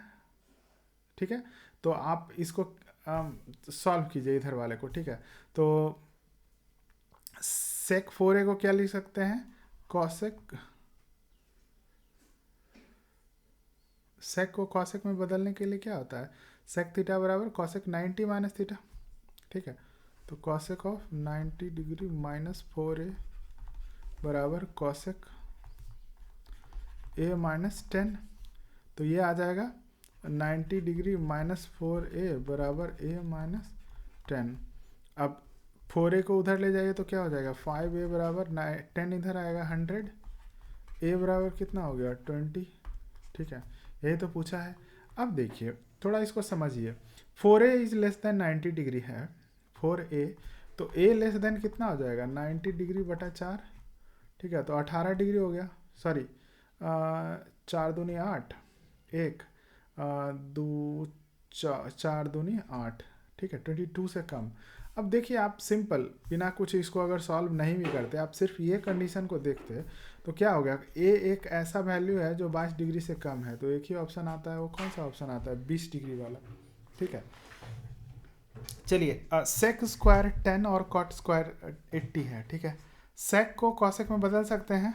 ठीक है, तो इसको लिख सकते हैं sec of square of 90 degree minus 80 degree लिख सकते हैं ना, और sec 90 minus theta is cosec theta, तो cosec square 80 degree minus cot square 80 degree, ये वैल्यू क्या हो गया, cosec square theta minus cot square theta 1 आएगा आंसर। ठीक है, ऑप्शन ए आ जाएगा। ओके,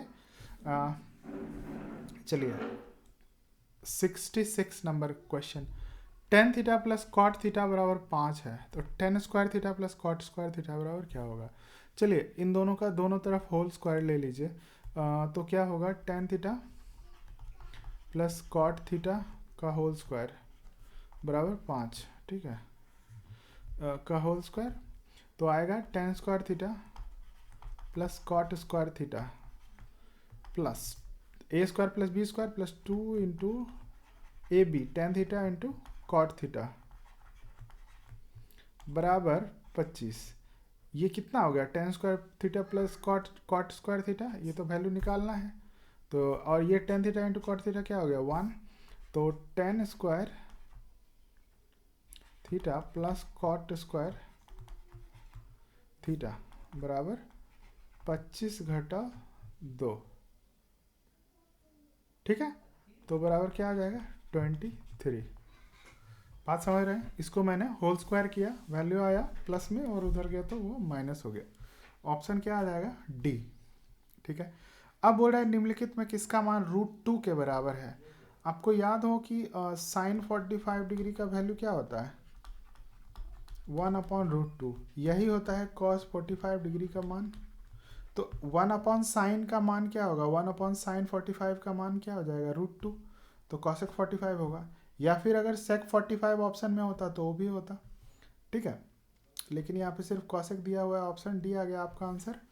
चलिए अगला question, sine square 60 minus cos square 60, value रख दीजिए। साइन 60 का मान √3/2 का होल स्क्वायर माइनस कॉस 60 का मान 1/2 का होल स्क्वायर, तो बराबर आ गया 3/4 माइनस 1/4 बराबर 2/4। आंसर आ जाएगा 1/2।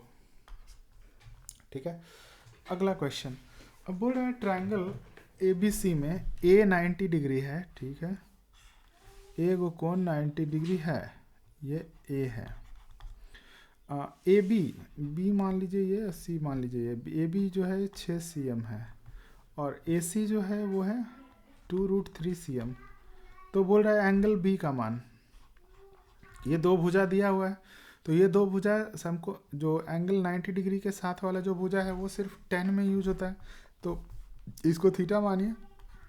tan थीटा में 10 में यूज होगा या तो कॉट में यूज होगा, तो tan थीटा बराबर क्या होगा, ए सी अपॉन ए बी। तो ए सी का वैल्यू 2√3 डिवाइडेड बाई 6, 2/3 6, ये आ गया 1/√3 tan थीटा का वैल्यू। ठीक है, tan थीटा का वैल्यू क्या आ गया, 1/√3। तो थीटा का वैल्यू कितना आ जाएगा, 30 डिग्री। आंसर क्या आ जाएगा, बी। ठीक है, चलिए क्वेश्चन नंबर 70। क्या बोल रहा है, यदि एक स्तंभ की छाया, एकदम इस तरह के क्वेश्चन में मैं पहले भी बता चुका हूँ, क्या बनाएंगे, डायग्राम। तो एक स्तंभ हमने बना लिया है। ठीक है, सॉरी, आपको यह स्तंभ देखना, स्तंभ जो है आपको इस तरह से बना लेना है। स्तंभ बनाया हमने और उसकी छाया मान लीजिए इस तरह से यहाँ तक पड़ रही है। ठीक, अब क्या बोल रहा है कि स्तंभ की छाया की लंबाई 2√3 मीटर है।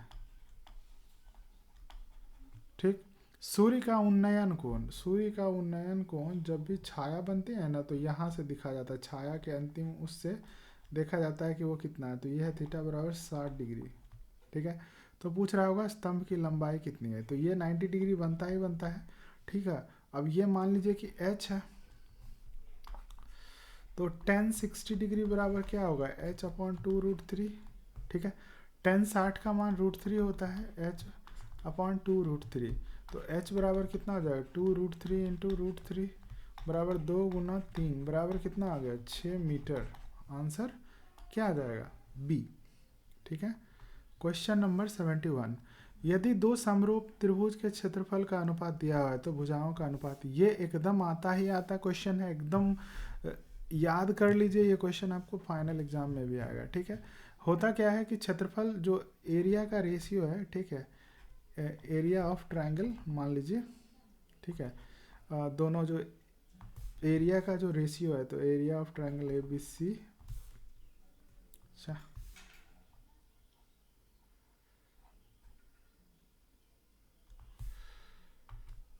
दोनों का जो एरिया होता है, area of triangle 1 divided by area of triangle 2 जो होता है ना, वो दोनों के भुजा के रेशियो के स्क्वायर होता है। ठीक है, तो भुजाओं का अनुपात पूछ रहा है, तो क्या होगा, एरिया के अनुपात का रूट। ठीक है, ये हो गया side 1 S1 divide by S2। ठीक है, तो S1 बाय S2 पूछ रहा है, तो क्या होगा, √ओवर एरिया का क्षेत्रफल कितना दिया हुआ, 25/64, तो क्या हो गया, 5/8। ऑप्शन क्या आ जाएगा। ठीक है, एकदम याद रखिएगा कि जो क्षेत्रफल का अनुपात होता है वो भुजा के अनुपात के स्क्वायर होता है। ठीक है, चलिए त्रिभुज एबीसी में ये दिया हुआ है कि त्रिभुज एबीसी में यहाँ पे है ए बी सी। अब ये है, ए बी है 6 सेंटीमीटर, ए सी है 8 सेंटीमीटर, और ए डी जो है वो ए का बाइसेक्टर है। ठीक है, ए बी जो है ये ए का क्या है, एंगल बाइसेक्टर। तो जब भी, सॉरी 90 डिग्री नहीं है, ये बराबर ये है, ठीक है। तो जब भी ये एंगल बाइसेक्टर होता है, ठीक है, तो ये कोण और ये कोण भी बराबर आएगा, ठीक है। ये भुजा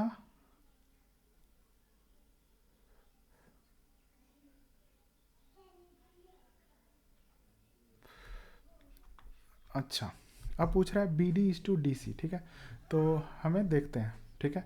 क्या है कि एक कोण बराबर है, ठीक है, एक कोण बराबर है, एक भुजा कॉमन है, ठीक है।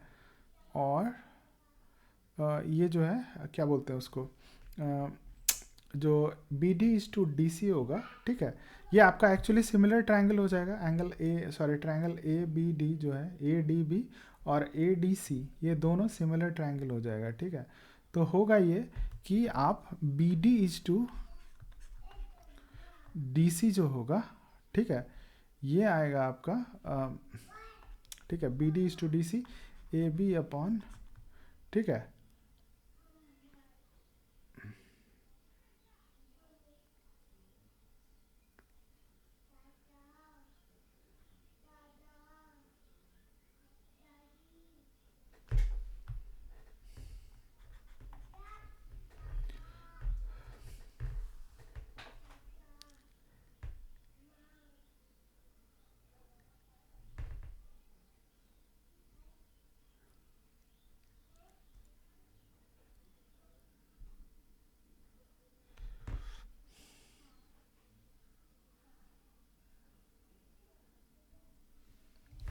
सॉरी देखिए, मान लीजिए ये थीटा है, ये अल्फ़ा है, तो ये क्या होगा 180 डिग्री माइनस अल्फ़ा, ठीक। अब ये 180 डिग्री माइनस अल्फ़ा हो गया, और ये कितना है, थीटा है, तो ये वाला कितना होगा, ये 180 डिग्री पूर्णा चाहिए, तो ये होना चाहिए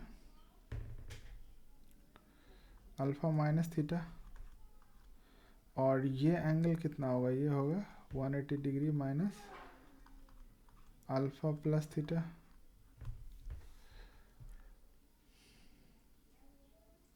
हाँ ये ठीक है, ये ए बी अपॉन ए सी होगा, तो ए बी का वैल्यू है 6 और ए सी का वैल्यू है 8, तो 2 तिया 6, 2 चौक 8, 3/4 आएगा आंसर इसका, ठीक है। चलिए अगला क्वेश्चन, अगला क्वेश्चन जो है 73, बोल रहा है पी ए एवं पी वी किसी बाह्य बिंदु से बिंदु पी से ओ पर स्पर्श रेखाएं खींची गई है। एकदम बनाइए, फोटो बनाइए, तभी जाके समझ में आएगा, ठीक है। पी ए और बी, ठीक है, ओ यहाँ पे है सेंटर। बोल रहा है कि एंगल ए पी बी अगर ये 80 डिग्री है, ठीक, तो पी ओ ए निकालिए, पी ओ ए निकालिए, ठीक है। तो समझिए बात को, ठीक है, ये 90 डिग्री होता है, ये भी 90 डिग्री होता है, और ये जो होता है ना सेंटर से मिलाने वाली लाइन, ये दोनों को मतलब एंगल बाइसेक्टर होता है, तो इसका तो ये एंगल कितना हो जाएगा, एंगल जो, सॉरी एंगल जो यहाँ पे है वो हो जाएगा 40 डिग्री, ये हो जाएगा 40 डिग्री, ठीक है। तो बचेगा कितना, ये वाला एंगल पी ओ ए पूछ रहा है, तो ये वाला एंगल बचेगा 90 माइनस 40, तो 50 डिग्री बचेगा, तब ना ये 50 और ये 90, 50 40 90 और ये 90 180, तो ये आएगा एंगल 50 डिग्री, ठीक है। अब बोल रहा है वृत्त पर स्थित किसी बिंदु पर खींची गई स्पर्श रेखा स्पर्श बिंदु से होकर जाने वाली त्रिज्या से कौन सा कोण बनाती है, ठीक। हाँ देखिए यही तो है, एक वृत्त लिया, बोल रहा है किसी वृत्त पर स्थित किसी बिंदु, कोई बिंदु ये ले लीजिए, बोल रहा है इस पर खींची गई स्पर्श रेखा, मैंने ऐसा करके स्पर्श रेखा खींच दिया, ठीक है, जो टच करते हुए जा रही है। बोल रहा है ये रेखा यहाँ पे टच होने वाली त्रिज्या से कितना कोण बनाती है, 90 डिग्री। आंसर क्या आ जाएगा, डी। चलिए अगला क्वेश्चन, अब बोल रहा है किसी बाह्य बिंदु ए से केंद्र ओ वाले वृत्त पर 2 स्पर्श रेखा खींची गई है। चलिए लिख लीजिए, ठीक, कोई भी बाह्य बिंदु से एक स्पर्श रेखा ऐसे गई, दूसरा स्पर्श रेखा, ठीक, बोल रहा है कि ये ए से है ना, पी और क्यू, पी यहाँ पे क्यू यहाँ पे, बोल रहा है ए पी अगर 10 है, ठीक है, ए पी अगर 10 है तो इसका भी कितना वैल्यू होगा, 10 ही होगा, ये फिक्स है, ठीक है, ये एक प्रॉपर्टी में आता है, क्योंकि ये दोनों जो ट्रायंगल बनते हैं ये दोनों क्या बन जाते हैं, सर्वांग बन जाते हैं, तो वो बराबर होंगे, ठीक है, ये भुजा बराबर हो गया, ये कोण बराबर हो गया, ये इधर का रेडियस बराबर हो गया, तो इसीलिए ये वाला भुजा भी 10 सेंटीमीटर ही होगा, ठीक है। अगला क्वेश्चन है, यदि बी सी केंद्र ओ वाले वृत्त का एक व्यास है, एक वृत्त बनाइए जिसका केंद्र ओ है, बी सी एक व्यास है, तो एवं डी वृत्त के परिधि पर एक बिंदु है, डी यहाँ पे एक है बिंदु, तो बोल रहा है बी डी सी, यहाँ से मिलाइए इधर डी, ठीक है, और यहाँ पे मिलाइए सी, ठीक है, तो ये कोण जो है, ये तो पता होगा, ये एक परिमेय भी होता है, ठीक है, कि किसी भी व्यास के द्वारा अर्धवृत्त के किसी बिंदु पर बनाया गया कोण जो होता है वो 90 डिग्री होता है, ये एकदम फिक्स है, ठीक है, तो ऑप्शन क्या आ जाएगा, ए। किसी वृत्त की दो अलग अलग बिंदुओं पर प्रतिच्छेद करने वाले रेखाखंड को क्या कहते हैं, किसी भी वृत्त के दो अलग अलग बिंदुओं पर प्रतिच्छेद करने वाली रेखा, इसकी जीवा कहलाती है, कॉर्ड बोलते हैं इंग्लिश में, ठीक है। चलिए, यदि जीवा, ठीक है, ए बी वृत्त के केंद्र पर 50 डिग्री का अंतःकोण बनाती है, ठीक है, तो इसको यहाँ पे वो कीजिए, ये यहाँ से यहाँ तक है, बोल रहा है यदि ए बी सेंटर पे 50 डिग्री का कोण बनाती है, ऐसे करके ये 50 डिग्री है, ठीक है, तो आपको क्या करना है, अगर ये 50 डिग्री है तो दोनों त्रिज्या जो होती है वो बराबर होता है, मतलब कि ओ ए बराबर ओ बी होता है ना, क्योंकि ये वृत्त की त्रिज्या है, और उसके बाद क्या होता है कि ये कोण भी बराबर हो जाता है इनका, तो 180 में से 50 घटाइएगा तो कितना होगा, बराबर 130 डिग्री बचेगा, और बटा में 2 कर दिए तो 65 डिग्री हो गया, तो अब बोल रहा है कि हमने यहाँ पे बना लिया 65 डिग्री।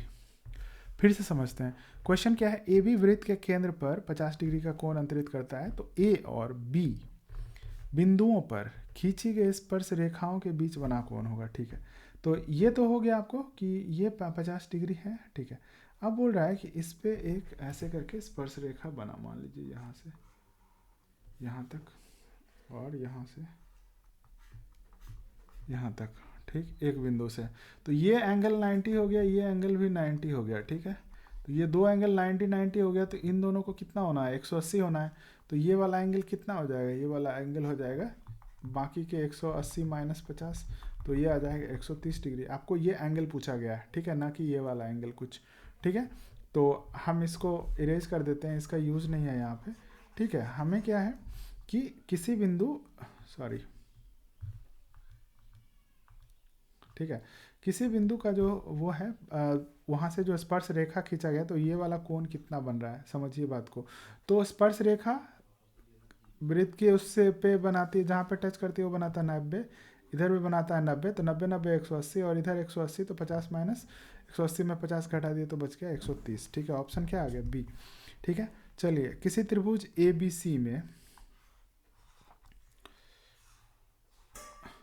ए सी स्क्वायर, तो ये आपको क्या दिया हुआ, पाइथागोरस थ्योरम दिया हुआ है, ए बी सी में ए सी स्क्वायर बराबर A B square plus B C square, तो ए सी मतलब क्या हो गया, विकर्ण हो गया, ए बी लंब या आधार हो सकता है इन दोनों में से, तो बोल रहा है त्रिभुज का कौन सा समकोण होगा, देख लीजिए कौन सा समकोण होगा, विकर्ण के सामने वाला कोण, तो जो भुजा, सॉरी, जो शीर्ष विकर्ण में नहीं है वो वाला शीर्ष पे 90 डिग्री बनेगा, तो इसमें कौन सा है, शीर्ष नहीं है, बी, तो इसीलिए इस पे क्या बनेगा, बी पे बनेगा 90 डिग्री, ठीक है। क्वेश्चन नंबर 80, त्रिभुज ए बी सी में D E parallel to B सी,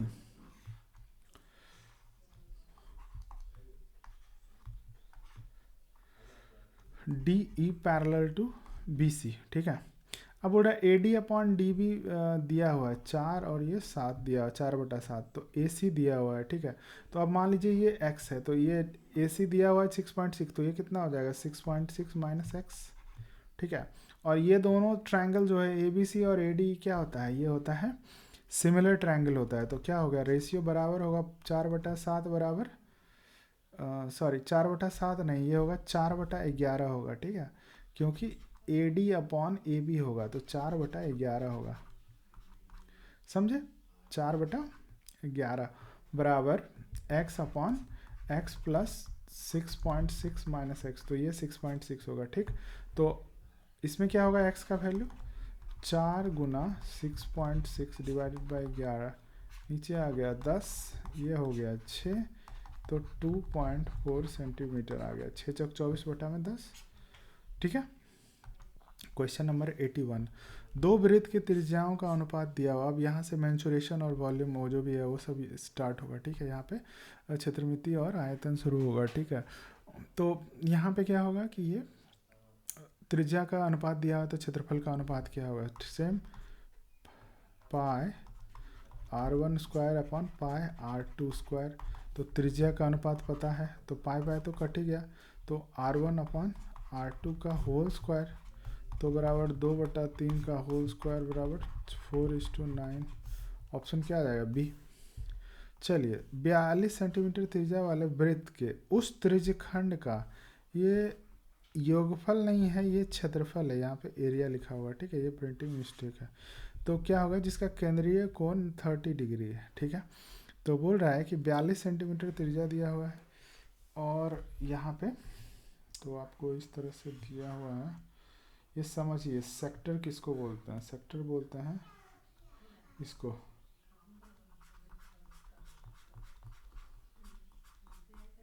तो क्या हो जाएगा θ/360 इंटू पाई r²।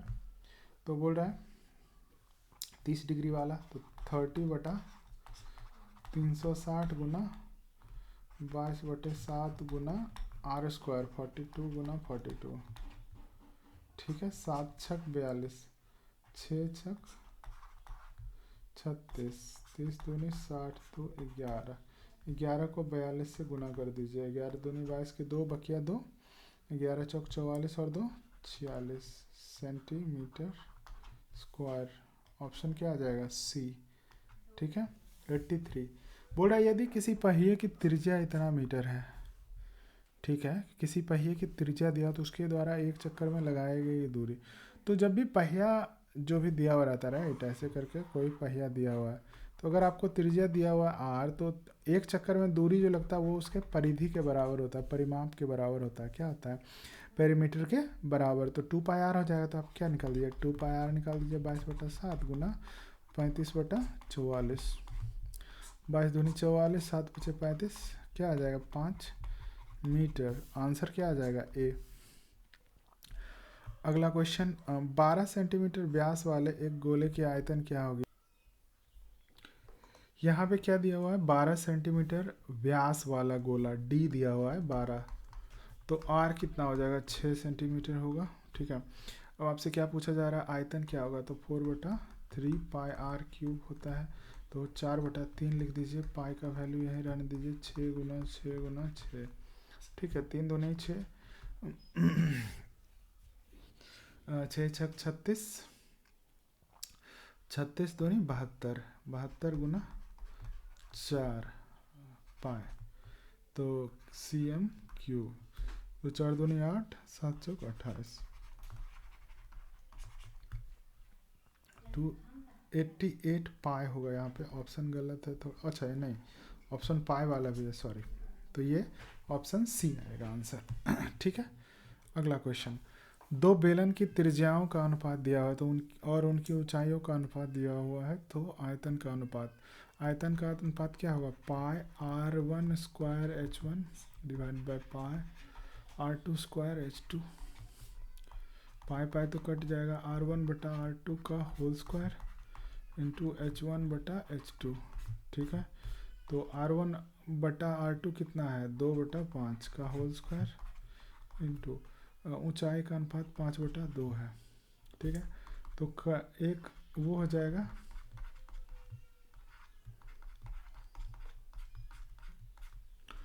बराबर 2/5 ही आएगा आंसर। ऑप्शन क्या आ जाएगा? बी। चलिए, किसी घन का आयतन दिया हुआ है तो एक भुजा क्या होगा, ठीक है। अब देखिए, घन का आयतन दिया हुआ है, आपको एक भुजा पूछ रहा है, ठीक है। तो क्या कीजिएगा, इसका घनमूल निकालना होगा। तो सबसे पहले क्या कीजिए, घनमूल निकालने का क्या तरीका है, इसका गुणनखंड निकालना शुरू कीजिए, अभाज्य गुणनखंड, ठीक है। 2 7 4 4, ठीक है। 2 से भाग दीजिए 13, ठीक है। 7 2, फिर 2 से भाग दीजिए, 2 छक 12, 2 8 16 एंड 2 छक 12, फिर 2 से भाग दीजिए, 2 तिहाई 6, 2 चौक 8, 2 तिहाई 6, फिर 7 से भाग लगेगा, 7 चौक 28, 7 चौक 28, 6 7 63, तो 7 चौक 28 और 7 63, ये भी 7 से लगेगा, ठीक है। अब देखिए यहाँ पे क्या लिख सकते हैं आप, 2 क्यूब इंटू 7 क्यूब, तो टोटल क्या आ जाएगा 12 14 का होल क्यूब। तो घनमूल जब निकालेगा तो क्या आएगा आंसर, इसका क्यूबिक रूट आएगा 14 आंसर, 14 सेंटीमीटर, ठीक है। हमेशा जब भी घनमूल निकालना रहे तो आप क्या कीजिएगा, अभाज्य गुणनखंड कीजिए, आपका काम आसान हो जाएगा। अगला question, 1080 degree is cot 10 degree और cos 59 इज साइन 31, तो ये कट जाएगा एकदम, ये इससे कट गया और ये इससे कट गया, आंसर क्या आ जाएगा 1, ठीक है। एकदम सेम वैसे इसको क्या ले सकते हैं, cos ऑफ 90 माइनस 31, तो cos of 90 minus theta is sine 10 of 90 minus 10, तो इज कॉट थीटा, तो ऑप्शन आ जाएगा सी। चलिए, एक घनाभ के 3 संलग्नक क्षेत्रफल, ठीक है। थोड़ा समझिए इसको, ये क्वेश्चन थोड़ा इंटरेस्टिंग है। तो उसका आयतन पूछ रहा है ना, तो इसको समझिए। ये है घनाभ, ठीक है। अब देखिए, घनाभ का क्या बोल रहा है कि 3 संलग्नक क्षेत्रफल, तो पहला क्षेत्रफल तो जो है वो है ये, ठीक है, बता रहा हूँ, पहला ये है, दूसरा मान लीजिए कि ऊपर वाला है, और तीसरा ये साइड वाला, तो ये 3 साइड हो गया, ठीक है। अब देखिए, इन तीनों को जब आप, ठीक है, तो मान लीजिए आप कि ए है, या फिर ये मानिए ये लंबाई है, ये चौड़ाई है बी, ये ऊंचाई है, ठीक है। तो पहला एरिया कितना हो गया, एल इंटू एच, ठीक है।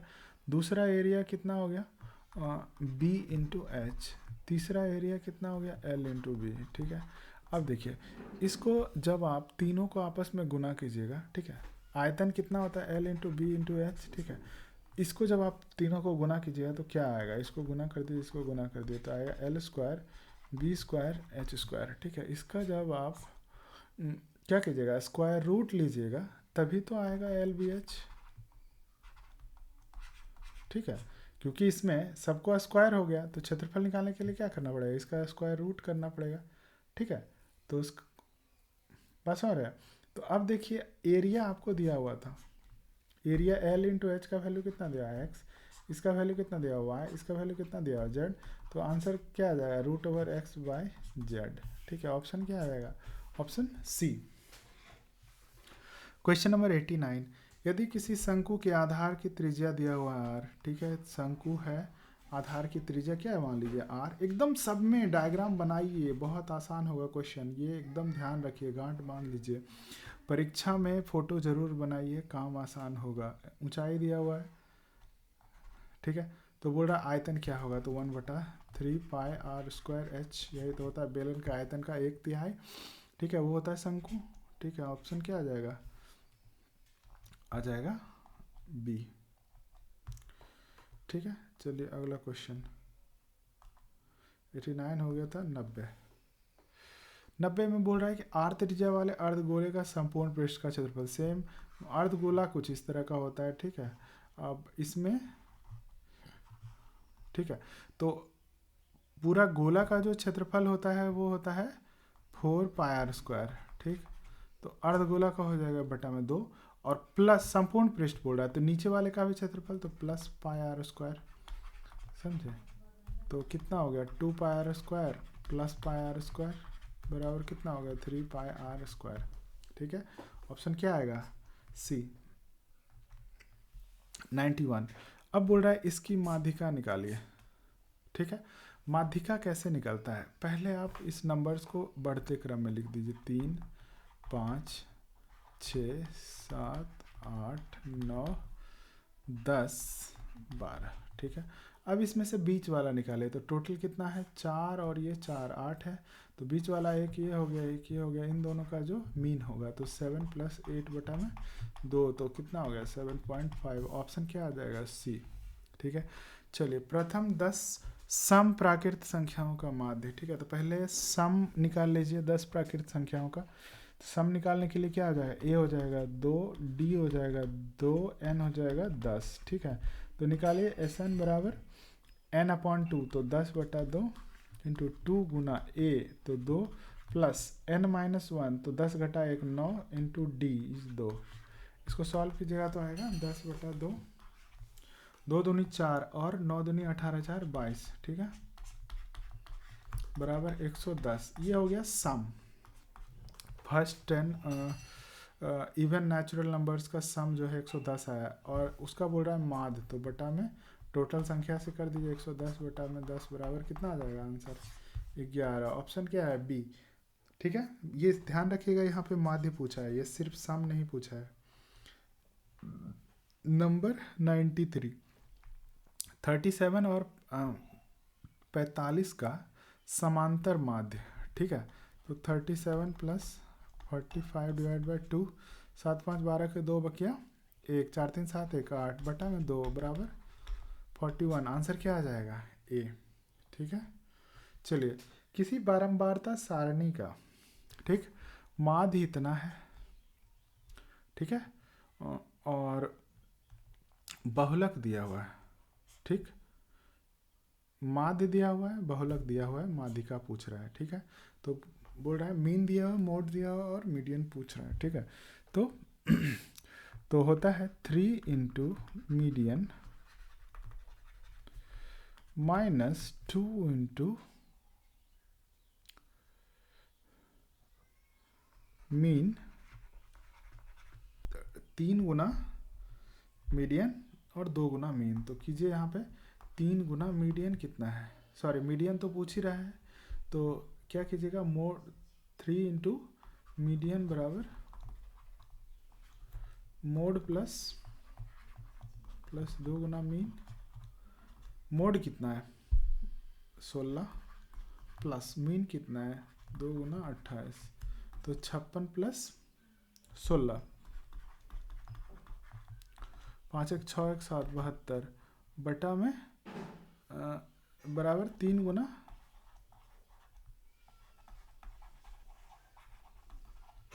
तो मीडियन बराबर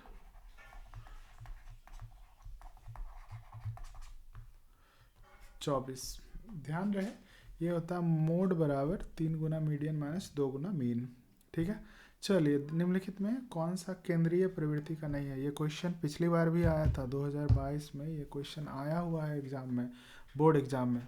ठीक है, देखिए कौन सा केंद्रीय प्रवृत्ति, माध्य हमेशा केंद्रीय होता है। ठीक है, माध्यिका भी होता है वही, मानक विचलन भी वही होता है, स्टैंडर्ड डेविएशन बोलते हैं इसको। बहुलक जो होता है ये नहीं होता है केंद्रीय प्रवृत्ति का। ये क्या होता है, किसी भी डेटा का कोई भी संख्या जितनी ज़्यादा बार आए। देखिए अगले क्वेश्चन में बहुलक पूछ दिया आपसे।